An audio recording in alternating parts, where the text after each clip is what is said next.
Thinking about joining the Uber driving force in Australia but unsure if it actually pays the bills. Let's break down whether driving for Uber in Australia is truly worth your time and effort. First, let's look at the earnings potential. Uber claims drivers can earn a certain amount per hour. However, this doesn't factor in crucial elements like expenses. Open your Uber driver app and carefully track your earnings during different times of the day and in different locations to see where you can maximize your income. Look for surge pricing and bonus opportunities. Now, for the important part, expenses. You need to deduct the cost of fuel, which can fluctuate a lot, so pay attention to your routes and try to avoid traffic.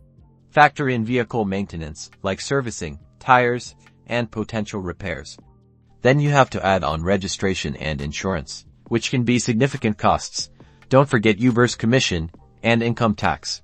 Your choice of vehicle significantly impacts profitability. A fuel-efficient and reliable car will save you a lot of money compared to an older, less efficient model.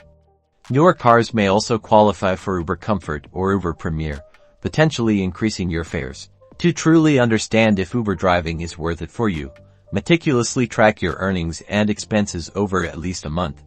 Compare your total earnings against your total expenses to calculate your actual profit. Only then can you make an informed decision. Good luck.